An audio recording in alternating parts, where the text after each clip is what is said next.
What is up, everybody? Welcome back to an all-new episode of the Pack a Day podcast. I'm your host, Andy Herman. You can follow me on Twitter at Andy Herman NFL. I am joined once again by Ben freaking Fennell. You can find him on Twitter at Ben Fennell _NFL. Ben, it has been far too long. I don't know when the last time we chatted was, but however long ago it was, like I said, it was far too long. I'm so excited to have you back on the show. Feels like we were just talking about potential draft picks for Green Bay a season ago. We've got so much to discuss. First of all, welcome back, and how the heck have you been? I'm doing great. It has been a while, but myself, like 30 other teams, have moved on to the draft, moved on to the offseason, and it's time to start looking ahead. And it's an exciting time. It's kind of that clean slate or build your slate time of the year. And, there's optimism building as teams are kind of ripping the page clean. And like myself, putting 2023 to bed and moving forward here. So Senior Bowl's on the TV, Super Bowl's a week away. We're hitting February here. It's a good time to be alive. It very much is. And again, we have so much to discuss because it is free agency, draft, end of the season, end of year reviews. There's all of it. We still have, of course, the Super Bowl to be played. But I want to start with obviously the latest news, and that is that the Packers have a new defensive coordinator. That is Jeff Hafley. And I just want to I know you already did a little bit of a dive into some of the tape and the analytics and the stats from BC. So your thoughts on the Packers' decision to hire Jeff Hafley as defensive coordinator? Listen, full disclosure, I'm playing catch up like everybody else. All right. I wasn't sitting on my couch Saturdays watching Boston College most weekends. Right. And I wasn't studying their prospects for the most part over the last 3 and 4 seasons. I think they had one player on the defensive side drafted in the last 4 years. And of course, that's our own Isaiah McDuffie, who was a day 3 pick there, but did study him a little bit, studying their little edge rusher that didn't come out. And Josh DeBerry was a nice nickel before he transferred over to Texas A&M. So I want to fire up the tape and get a general assessment for the scheme, not necessarily the talent, because Boston College, these middling college programs, I don't know what type of talent they're getting. I don't know if they're, paying in the portal and the NIL money and getting some of these kickback kids from the bigger schools or what he's working with. So I just want to take a general look at the scheme. Saw some major kind of schematic points that I had tweeted in that thread. Man coverage, cover 0, cover 1, particularly in the red zone and third down, and a lot of creative 6-man pressure concepts, which come with kind of hand in hand with that cover 0 because you're sending obviously 6 rushers, but a much more aggressive approach than we had seen with Joe Barry. So it's going to look different. It's going to feel different. Not necessarily everything he's bringing is a truth serum or, the golden goose type of thing. Everything in defense has pros and cons. Always remember that. If there was a perfect defensive scheme, everybody would play it every play, but it's a chessboard. You got to move your pieces around, take away things, and also leave yourself vulnerable in other areas. So it was fun diving into it, and it's a bit of a projection, kind of spinning that forward because 4 years at Boston College, 1 year at Ohio State, very different kind of makeups of those rosters. So Ohio State relied a little bit more on the talent, the 4-man front, as you should with Ohio State type of recruits and level of talent. So it was a fun dive in, but I'm still kind of learning and playing catch up like I'd imagine most of Green Bay is. Yeah, very much so. I like the fact that it seems adaptable to what talent he does have. Like you said, different at Ohio State than it was at Boston College. Understandably so, because the talent gap between the two is going to be massive. Just kind of looking at it, bare bones, we don't have to go too deep into the rabbit hole, but what you did see from the tape in Boston College, how do you feel like that sort of system and style melds itself with what Green Bay has on the roster? And it's a little bit difficult, of course, because we don't know what the safety room is going to look like. You've got Eric Stokes coming back from injury. You think you have Jair and Carrington at least. Keyshawn Nixon's a free agent. Kingsley Enagbari's got a torn ACL. So we don't exactly know what the makeup of this team is going to look like defensively. But knowing what we do know and knowing what you did see on tape, what are some things that maybe entice you, give you concern? I'll let you go in any direction that you want to go with it. All right. First thing, Boston College played an outrageous amount of man coverage. Over the last 2 years, second in the FBS in man coverage. That's 133 teams out there. So they're playing a ton of man coverage. What's going on in the NFL right now? Everybody's getting away from man coverage. They're playing a little bit more shell defense. We're hearing this too high scheme, quarter scheme, Fangio, keeping it in front of you, preventing explosives. There are only so many teams out there playing this high volume pressure man. That's Wink Martindale, who just left the Giants. That's Brian Flores in Minnesota. And there's some guys like, Steve Spagnuolo in Kansas City and Jim Schwartz that have the guys to do it. They also have guys like Myles Garrett and Chris Jones up front and a stable of cover corners. it's also dangerous to play man coverage in today's NFL. I think Nick Saban 4 or 5 years ago kind of threw his arms up in there and said, I think man coverage is broken. I don't really know what to do in man coverage. We're getting rubbed all over the place. The RPO game is just running away from our corners with the run threat. So all this high volume man coverage, it has some cons too, and it is risky. So while the Packers have been preventing explosives and keeping it in front of you and playing a little safer, a little bit looser, it had the results that reflected that. There weren't as many explosives. You weren't beat over the top as much. So this pressure man scheme, it could come with more high variant defensive results. If you get those quarterbacks that know where to go against cover zero, they're typically having opportunities to beat man coverage for a big play. So do the Packers have the personnel to play that way? That remains to be seen, as you had said. I think, Jair is a corner that should be able to survive in any scheme. We're still kind of waiting for what type of player Eric Stokes will be, but it's also an exciting time in that you could start developing that personnel to fit whatever scheme you want to play. So as much as he has been adaptable to his personnel, you want to get the right Jimmies and Joes to fit those X's and O's too. So it's an exciting time out there, but just always remembering there's no perfect defensive scheme. It's what you want to live and die by. So I think Packers fans and community, judging the reactions of my thread and over the last, several seasons, they're ready for a little bit more high variant defense, a little bit more aggressive attacking style, which could come with some burns on the back end. But I think that's the way the Packers fans and the defensive approach kind of wants to play it moving forward. I will raise my hand, Ben. I'm ready to get beat over the top. Sign me up for a couple of deep balls over the top. I'm ready for it. I'm excited. And Andy, all that stuff's cyclical. During the Capers years of getting beat over the top and the coverage confusions, all you wanted was just play safe, play deep, play loose, play vanilla. Now we got a little too vanilla. Now it's like, all right, let's dial this thing up. Where's Buddy Ryan? Cover zero, all out blitz. Let's do it. So these kind of tones are very cyclical, as defenses should be, because there's no perfect defense. So it's always going to kind of ebb and flow based on how you're getting beat and the feel of it.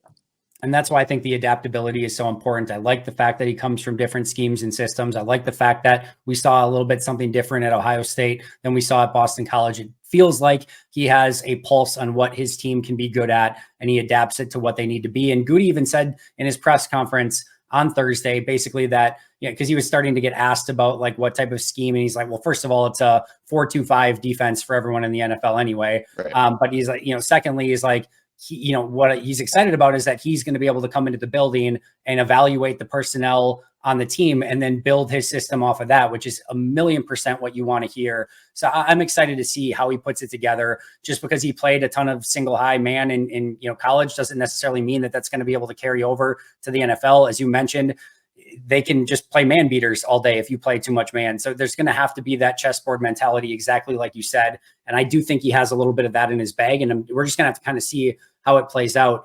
Before we kind of move on from defensive coordinator, I wanted to also just sort of combine this with the fact that Joe Barry was let go as defensive coordinator. Did you agree with that? Did you feel like it was time to move on? And now that we know who the new defensive coordinator is, do you feel like this is a positive move for the Packers? Yeah, I was probably okay with moving on this time last year. So I'm okay with it, despite the glimpse of success down the stretch of the season there. I just think we're ready for a new voice of leadership at the top in that defensive room, considering the talent and the capital used to acquire some of that talent. I think we just need to point to the system, the scheme, the voice, the coaching to maybe get the most out of those players, because there's no question there was talent and aggressive capital to acquire talent on that defensive side, and you just weren't getting the results. So I thought the very first thing you should do, let's change the coach. So I think that was maybe a calendar year too late, but we got here and we're moving forward. Yeah, I'm right there with you. We definitely talked about it last point in the offseason of potentially moving on. It didn't happen. I was a little bit more willing to accept that based on the fact that this past year felt like an evaluation year for everyone. I think they got the evaluation they needed. They moved on, like you said, maybe a year too late, but they get the guy that they want now. Defensive coordinator aside, obviously we're going to have to wait and see what Jeff Hafley brings to the table. But from your point of view, what would you like to see this Packers defense mold into? How would you like to see them play? What maybe positions do they need to target in free agency or the draft? Like, where would you like to see this defense go in 2024? Well, like we had said, I just want to see some more calculated dictating schemes, a little bit more aggressive. Not to say I need them to be Brian Flores or Wink. You just don't want to be 31st in cover 0 and 30th in man coverage on third down. There's a balance there. So that could also come with some lapses too, but being a little bit more calculated in how you dial up some aggressive schemes here and there and pick your battles. The other thing, tackling, Andy. This team needs to get better at tackling. Not only the pursuit, the effort, the angles, the technique. The number of chicken wing tacklers on the back end of this defense are insane. Now, for every defender that lowers his hat and tries to, knock out a ball carrier with his crown, I want to find a guy for throwing the chicken wing. And it just kills me in one game, in the Niner game, you could find Jair giving a chicken wing, Darnell Savage giving a chicken wing in the hole, Jonathan Owens giving a chicken wing. Yes, does Jair Alexander's chicken wing knock out Deebo Samuel? Yes, but it was a chicken wing nonetheless. That's the Ha-Ha Clinton Dix. I want to see better technique, effort, angles across the board, tackling. This Packers team is 30th in forced fumbles over the last 3 years combined. This team is just not rallying to the ball and not attacking the ball carrier with proper technique and aggressiveness. And I think that's the number one thing I think Jeff Hafley is going to come in and try to do, is make this team a better tackling team first and foremost. And I am welcoming it. Amen. I could not agree more. And we saw how it rears its ugly heads at the wrong time. You've got Christian McCaffrey in the hole one-on-one with Darnell Savage, and it results in a 39-yard touchdown instead of what should have been a 7 or 8 yard gain. And I get Christian McCaffrey does that to a lot of people, but a little bit of better technique work can go a long way in those specific type of scenarios. I'm ready for a totally new safety group, Ben. I don't know about you. Let's just put it this. I'm ready to move on from the Darnell Savages, the Jonathan Owens, the Rudy Fords. If you want to bring one of those guys back as like a veteran back of the end safety that can fill in a pinch and play some special teams like an Owens or a Rudy Ford, be my guest. That's fine. But I definitely feel like it's time to go in a different direction in that safety room, get some younger guys, get some more talent. It's a really fun free agency class at safety. It just feels like they need a makeover at that position. Yeah, I'm with you. It's almost impressive that they survived, 20 games with that safety group. Absolutely. I mean, you go to any local bar and find an avid fantasy football player or gambler, ask them to name a Packers safety that played one snap this season. I think they'd be tough to do it. And there's a couple position groups like that across the league and maybe even on the Packers. I think I'm just as impressed with them surviving with that offensive line group with Jordan Love behind them as I am with that secondary. So very, very overachieving from my expectations of that Packers team. Let's take a look at the 2023 Packers as a whole, because I do want to pick your brain on that. First of all, I'm curious as to kind of what your expectations were going into the season, and then how the Packers either failed to meet, met, or overexceeded your expectations in this past season, getting to the divisional game, ultimately losing to the 49ers, and just kind of final results versus what you thought they were going to be going in. So I was born in 1987. So let's say I've been a Packers fan for 30 years.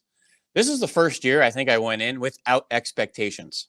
It was a really weird feeling of going into a season and having no expectations just left you kind of aimless and swirling the drain through most of the season. So yes, I was impressed with their final product. I was impressed they, made it into the playoffs with a playoff win, going toe to toe with the 49ers all through and through. Jordan Love's performance, I was impressed. I was impressed with the coaching, but this team was really exciting on a week to week because they often played to their opponent. They battled and beat teams like the Chiefs, the Lions, the Cowboys in the playoffs. They also got their pants pulled down against the Raiders and the Broncos, and they let Carolina score 30 on them. And you lost to the Giants. And, so it was a weird team to kind of evaluate on a week to week. They never really showed you who they were, in a kind of a full disclosure transparency sense, because they kept playing to who they had in front of them, which was exciting at times and maddening at times. But to watch a season with no expectations, Andy, it was a lot of fun.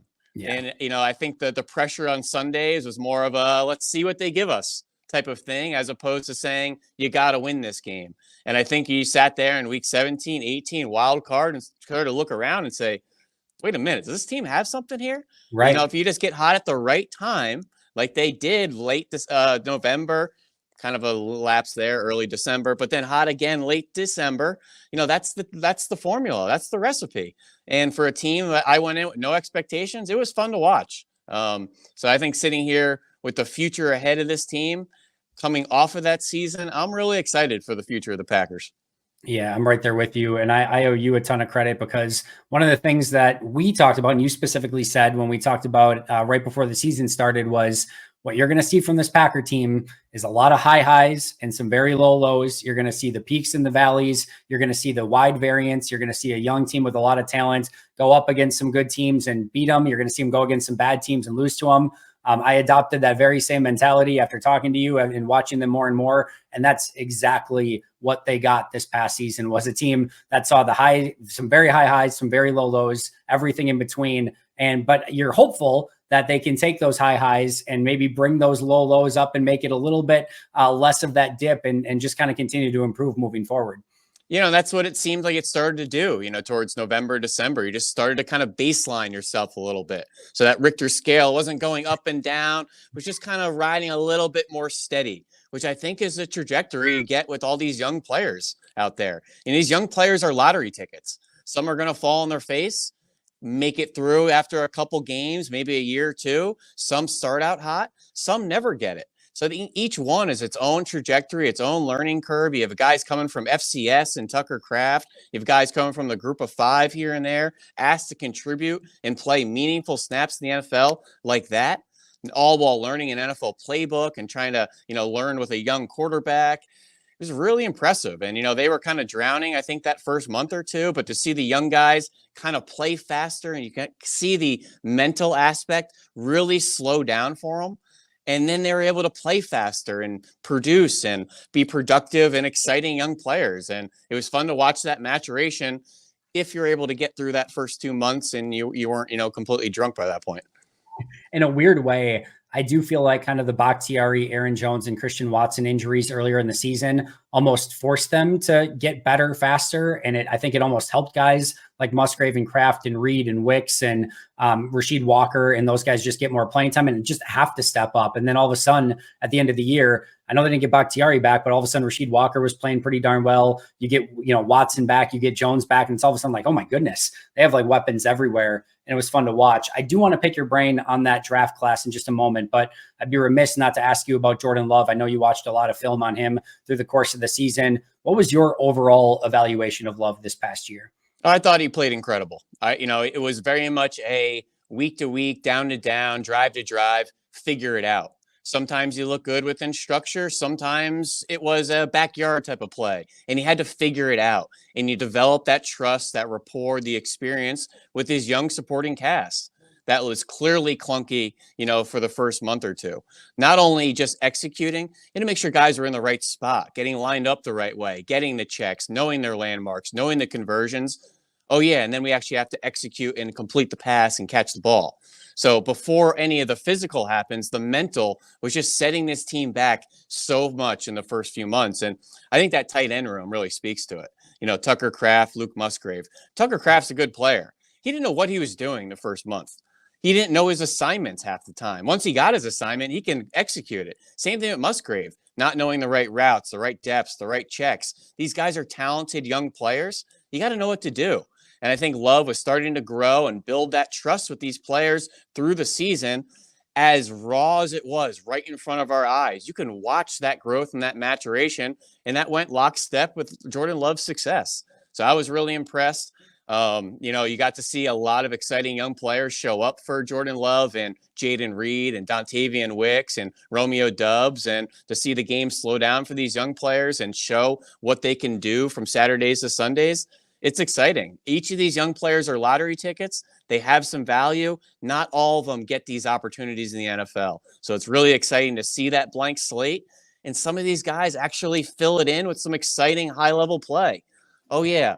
That offensive line. We just survived how many games at Rasheed Walker at left tackle? It's an amazing job by Jordan Love to navigate not only the outside narratives, but the actual inside the locker room ebbs and flows of the young talent. Jordan Love, very, very impressive season. Now, his personality, that stoic kind of calmness, it's interesting to evaluate. It's very much that Jalen Hurts. He's not going to go too high. He's really not going to go too low. That's not for everybody. Some want a little more rah-rah. Some want a little more emotion when things are going wrong. I like that even keel type of guy that's never going to get too high or too low. We can evaluate that for another day. But Jordan Love, 2023, he showed everybody exactly what he needs to, and I think you're ready to throw him the keys for the future. I'm with you on literally everything that you just said. I think it was so impressive how he just navigated the rigors of a full NFL season. Teams threw different things at him, and he had responses to it as the season went on. He saw all different types of defenses. I was expecting at some point like a defense to give him trouble, and then every other coordinator was just going to copy paste and just keep. And that never really happened. And credit to Matt LaFleur for that as well. There was this idea going into the season that, man, this is going to be awesome. You're going to have all of these really young wide receivers and tight ends developing on the same path as Jordan Love. And then you get to that early part of the season, you're like, oh, maybe this is not the right. And then all of a sudden they all get going in the same direction. You mentioned Tucker Kraft. I thought he made as big of an improvement from day one until end of season as anyone on the entire roster. It was just really fun to watch them play cohesive football, and more so as the season went along. It was a hell of a journey. And I'm with you, from no expectation to divisional round and the growth that this team showed. I don't know how you can't be excited about this moving forward. And my one last note before we put Jordan Love to bed here, I love watching JT O'Sullivan's breakdowns, the QB school. So good. My one major takeaway from all his Jordan Love breakdowns, which I would implore you guys to go watch those on a rainy day if you haven't already. Jordan Love does not know how to help himself yet, which you develop with time and experience in reps. So a lot of times you watch JT O'Sullivan break down a play, and it's an exciting, explosive play, and the breakdown or the assessment will be, it didn't have to be this hard.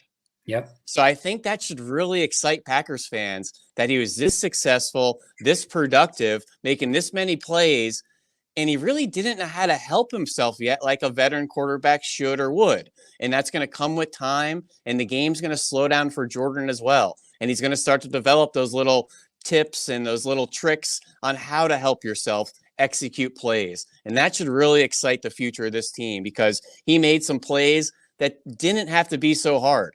And I thought JT did a really good job of explaining it. Hey, yes, this was completed, but it didn't have to be like this. It could have been like that.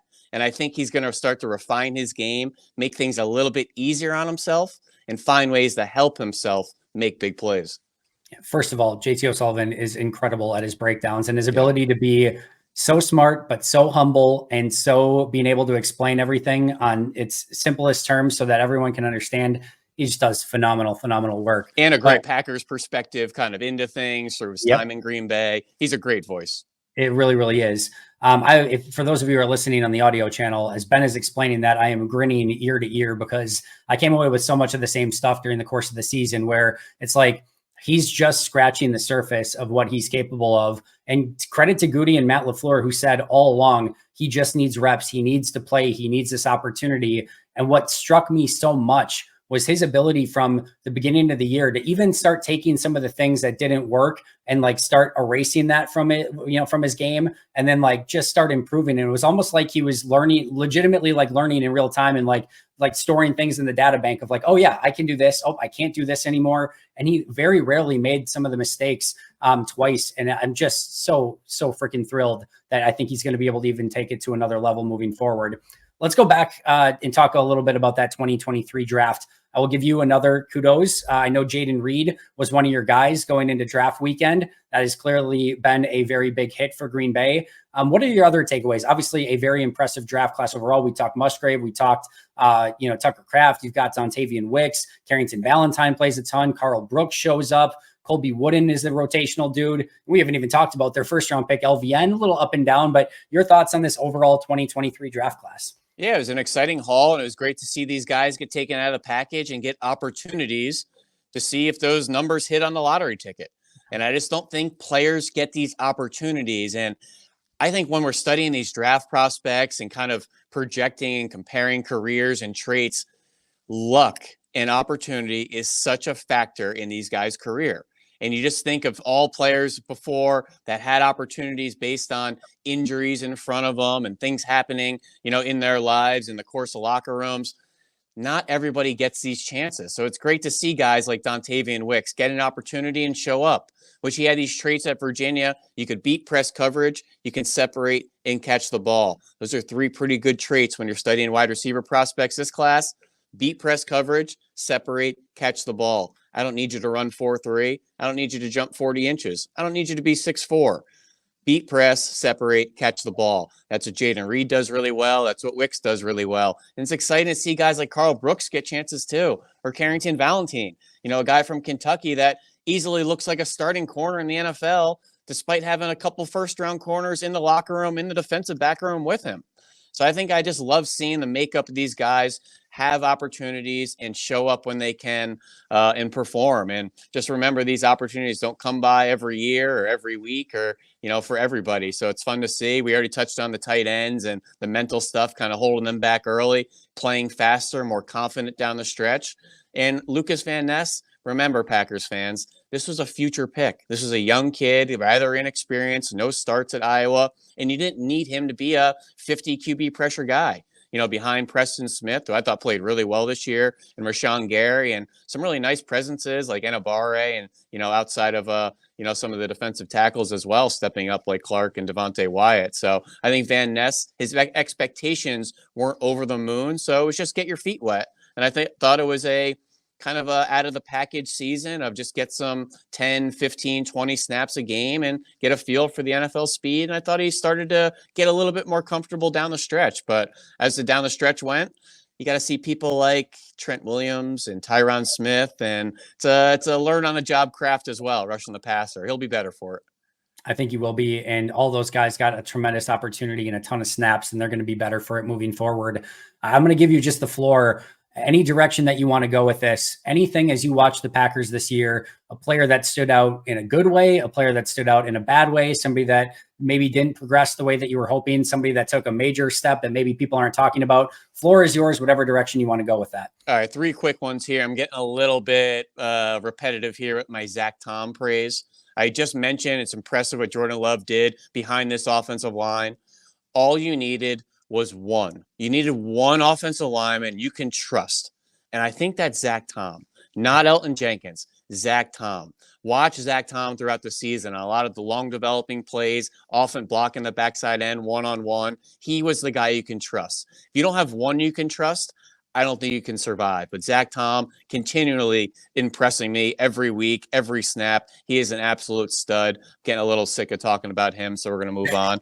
I thought TJ Slayton had a great season for what they asked him to do. I thought he was a really impressive, dominating nose tackle with a good, quick get off, was very disruptive down the stretch, and kind of lets guys like Devontae Wyatt and Kenny Clark do what they do and keep them off of the A-gaps and let them be a little bit more athletic. And I thought TJ Slayton really played well quietly. He's a 340-pound D tackle. He's not making a lot of splash plays, but when you put on the film, he's wrecking guys in there. I really like watching him play. And thirdly, big credit to Keyshawn Nixon, who I know they gave that little contract to in the offseason. It was kind of a 6th, 7th DB in the room, really good returner. That was kind of their splash signing in that weird offseason, not knowing if he had money with Rodgers and Bakhtiari.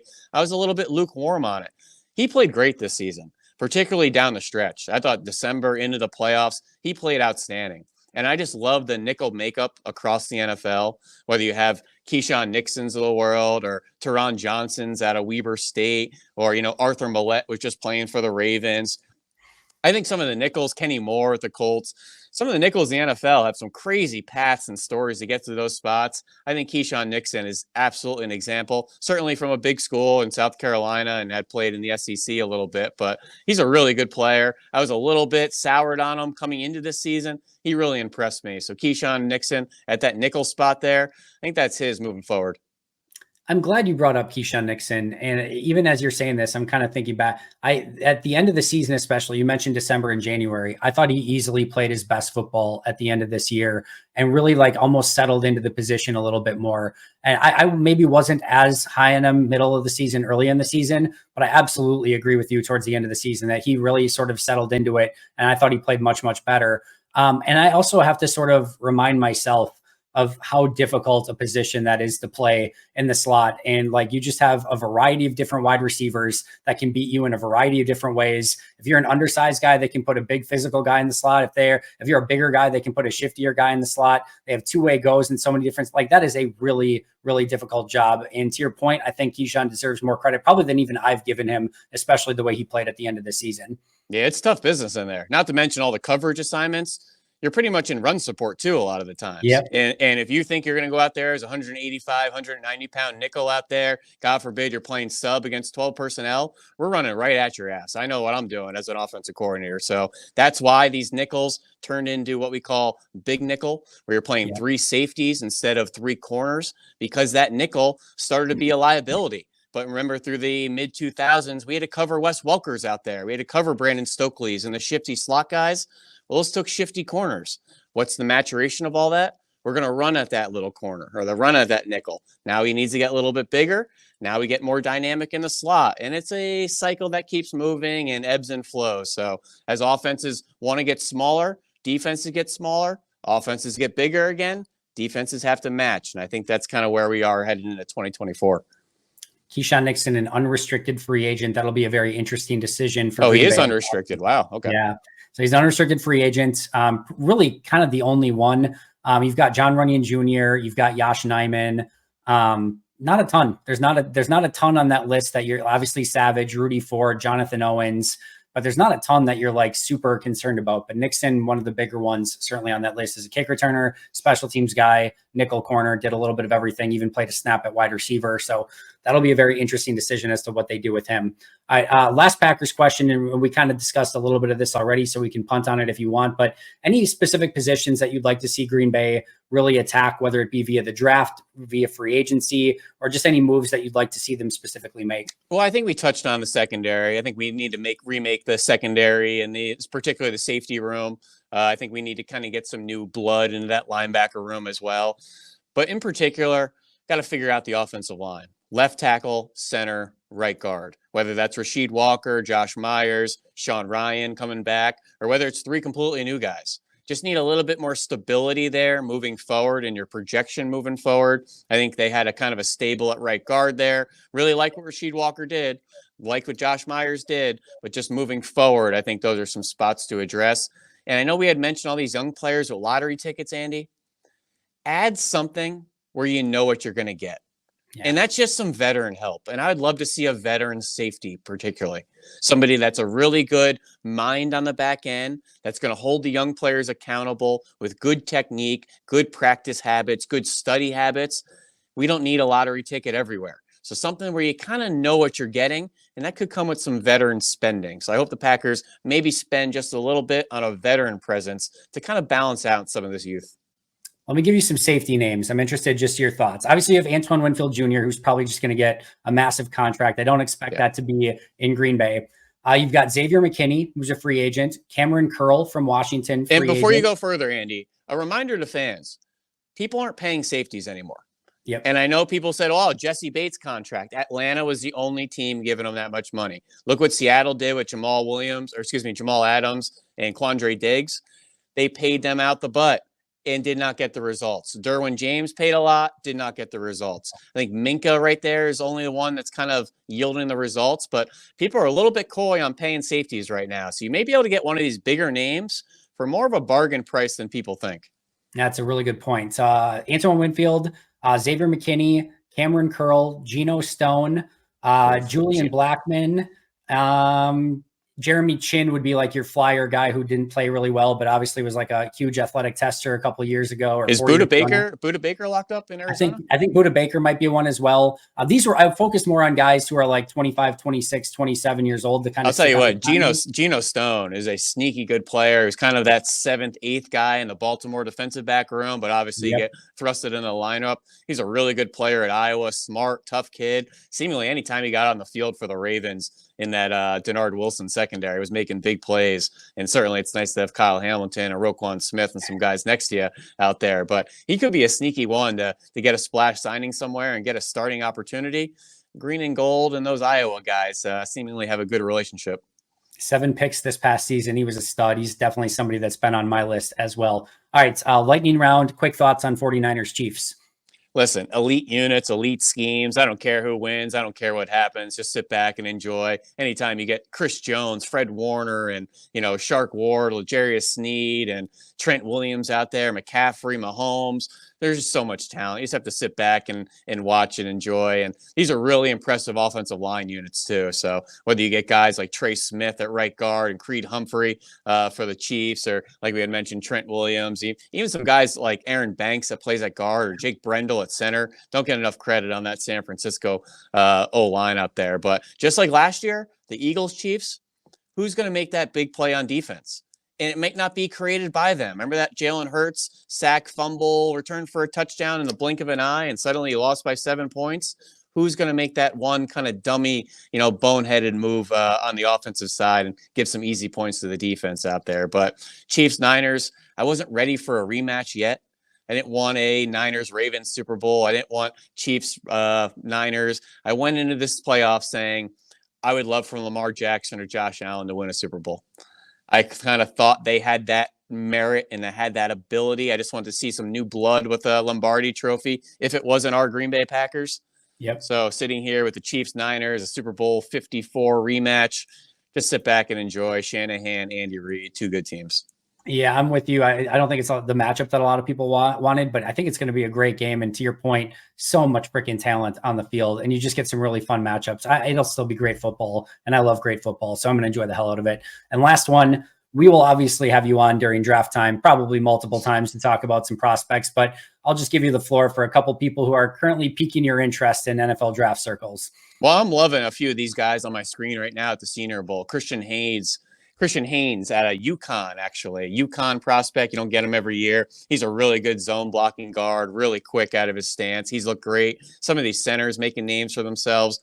330-pound Jackson Powers Johnson out of Oregon, massive center, more of like a Creed Humphrey type. But Bo Limmer and Zach Frazier out of West Virginia are really good centers as well too. If the Packers want to go interior O-line, some really good options. A couple tackles out there too that are probably going to slide into guard, like a Graham Barton out of Duke, or this Talise Fuaga, Oregon State kid, I think would make a great guard moving forward. So I know if Packers fans out there maybe looking for a right guard of the future, look at some of the tackle prospects too. Some good ones that could slide in, as the Packers have been known to do. A few edges as well. Penn State, another just dripping athleticism, explosive edge rusher, and a DC Isaac, seemingly creating pressure on every rep out there in the team period. And some tank linebackers. No more of these 220 sub linebackers. Oh, you're a big safety? Great, go play Will. No. You're going to be 230 pounds, 6'3", and be ready to take on a running back with your face. That's Trayvon Wallace out of Kentucky, who's 240 and can run side to sideline. The Lufau kid from Notre Dame reminds me of Frankie Louvu. You just want to watch him hit something out there. Edgerrin Cooper out of Texas A&M is 6'3", 245, an absolute missile. A lot of these guys look like that Quay Walker, long, big, explosive, tough. There's a whole stable of them in this class. So I'm not one of these guys that wants to get smaller, more athletic at linebacker. Oh, can you cover? No. We got to be big, tough enforcers in the middle there. And I think this class has a stable of them to choose from. Yeah, almost like the Baltimore Ravens had a couple of those that helped their defense this past season. San Francisco, obviously Warner and Greenlaw. You need those inside linebackers in the modern NFL if you want a great defense. Green Bay could use another one next to Quay. Frankie Louvu, by the way, a sneaky potential free agent target as well, who could, again, hit you in the face, blitz up the middle. That'd be a fun potential signing for Green Bay. One thing I wanted to mention that you mentioned before with the offensive line, and you kind of brought it up again with some of the prospects on the interior, we are in total lockstep. I think the more depth and competition that Green Bay can get on that offensive line, the better they are going to be. You want competition for Rashid. You want it for Sean Ryan. You want it for Josh Myers. I think that's going to push everyone. We saw competition push people this past season. And if you protect Jordan with all the weapons that he has, we saw what this offense is capable of. Just keep breeding those competitions on the offensive line and keep getting better and better and better at that spot. I actually just saw his dad down the hallway, but I was wondering, was John Runyon Jr. hurt down the stretch, or was he just splitting time with Sean Ryan? Splitting time. They wanted to, I think, get Sean Ryan some experience. They probably saw, obviously, that Runyon's going to be a free agent, and maybe writing was on the wall. Runyon struggled earlier in the season, then played really well towards the end. And then they did the same thing with Yash and Rashid at left tackle, and then Rashid just won it.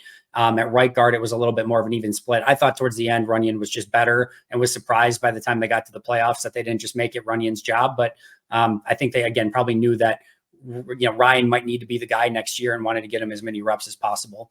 Yeah, and definitely different skill sets, as Runyon, probably a little bit better mover. Sean Ryan, obviously squeezing into those pads and that face mask, more of a people moving, mauling type. Yep. So, but guy, it's probably better moving forward. Runyon a little bit better going backwards.